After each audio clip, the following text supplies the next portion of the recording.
Mon podcast IMO.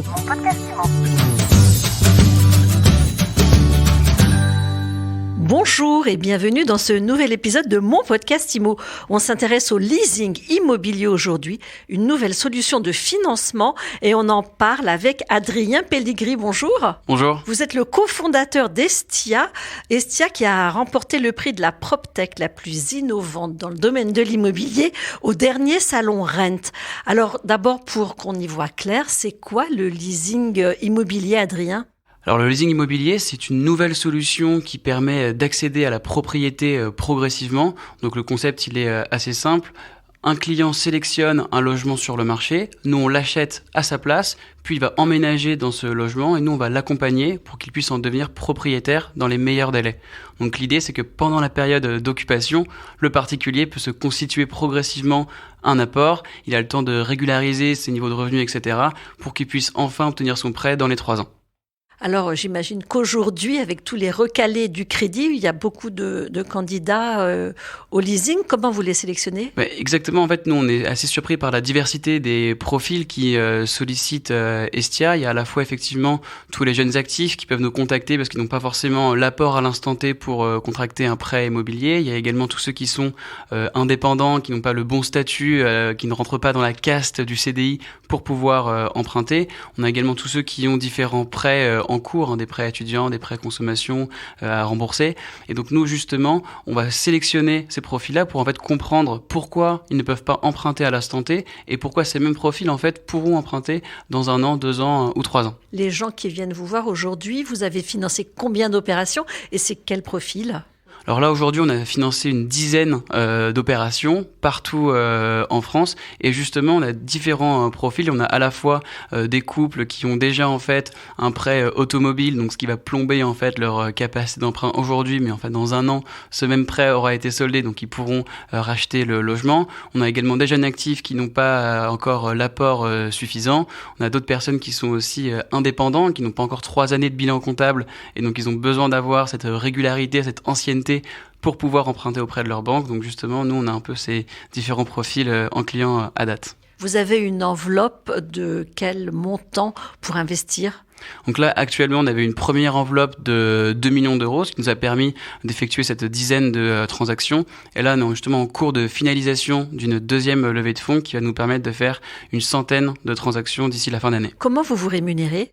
Alors nous, on va se rémunérer de 2 façons. D'une part, avec le loyer et ensuite avec la plus-value lorsqu'on va revendre le logement. Le loyer que vous pratiquez, c'est le loyer du marché plus un delta ? En fait, c'est un loyer au prix du marché qui va nous permettre du coup de nous rémunérer comme un rendement locatif. Et ensuite, il y a cette plus-value. En fait, nous, on définit à l'avance à quel prix on va revendre le logement, ce qui va nous permettre de faire tourner le modèle économique d'Estia. Donc l'idée, c'est de revendre dans les 3 ans. Et là, vous empochez une plus-value. Sauf que le marché, il est un peu en train de se retourner. Comment est-ce que vous appréhendez tout ça ? Bien sûr, en fait, nous, on pense que le marché actuellement représente une vraie opportunité pour nous, vu qu'en fait, aujourd'hui, il y a de moins en moins d'acquéreurs. Les vendeurs sont de plus en plus sous pression pour vendre leur logement. Et justement, pour un nouvel acheteur comme Estia, qui achète sans clause suspensive les logements, en fait, nous, ça nous permet de pouvoir négocier assez fortement les prix des logements qu'on va acheter.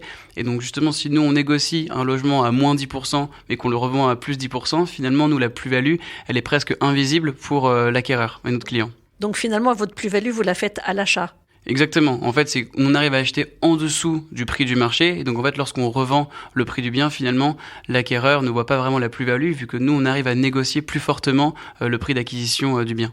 Vous êtes un peu comme un marchand de biens, en fait. Exactement. En fait, on a le statut de marchand de biens vu qu'on achète et on revend sous 5 ans. Mais on peut être également qualifié de high buyer vu que justement, on est une entreprise qui achète les biens sans clause suspensive. Donc, c'est ce qui aussi rassure et offre de la sérénité aux vendeurs. Alors, tiens, je me place de l'autre côté de la barrière. J'ai un studio à vendre, j'arrive pas à le vendre.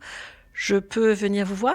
Alors vous pouvez venir nous voir. En revanche, nous on va pas acheter un logement si on n'a pas en amont trouvé un locataire accédant qui souhaite acquérir ce logement en question. Donc nous, à la différence d'une foncière ou d'un promoteur, on va pas avoir de stock dur de logements qu'on va chercher à vendre sur le marché. Nous en général, c'est nos clients, c'est les acquéreurs qui vont eux-mêmes en fait sourcer, sélectionner un logement sur le marché, sur les différentes marketplaces qui existent. Elle vous est venue comment cette idée ? En fait, cette idée, elle nous est venue à l'été 2022, donc il y a un peu plus de 6 mois, justement quand les taux d'intérêt ont commencé à augmenter. On parlait beaucoup d'accès au crédit et donc d'accès à la propriété. Et c'est vrai qu'en fait, quand on prend un petit peu de recul, on s'aperçoit que la manière dont on accède au crédit, en fait, les critères retenus par les banques n'ont pas évolué depuis des dizaines d'années, et que forcément aujourd'hui, il y a une certaine tendance de fond où les actifs sont de plus en plus indépendants, cumulent plusieurs activités. On a des parcours qui évoluent assez vite et forcément plus vite que les institutions.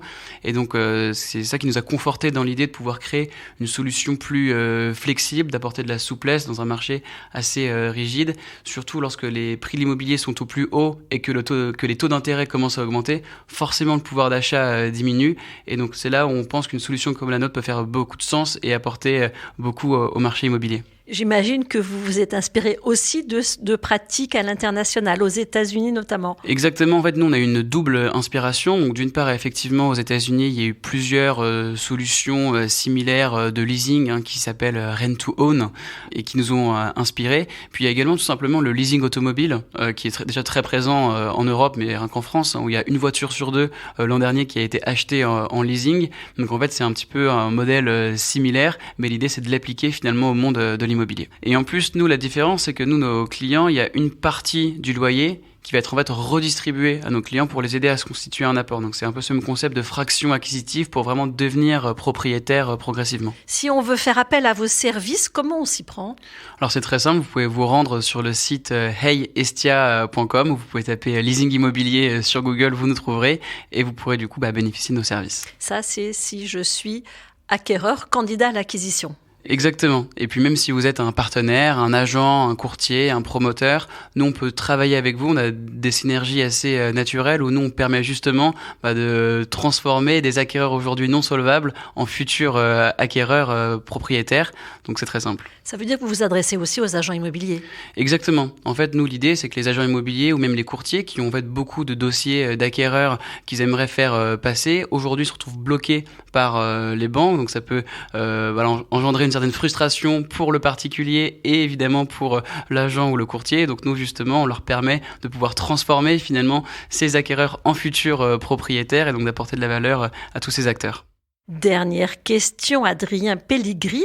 Hestia, ça vient d'où ? Ça veut dire quoi ? Alors Hestia, c'est le nom d'une déesse grecque, de la déesse du foyer. Et donc nous, c'est vraiment ce qu'on veut incarner finalement. C'est la nouvelle manière de pouvoir accéder à la propriété, tout simplement. Merci beaucoup. Merci d'avoir été avec nous. Je rappelle que vous êtes cofondateur d'Hestia.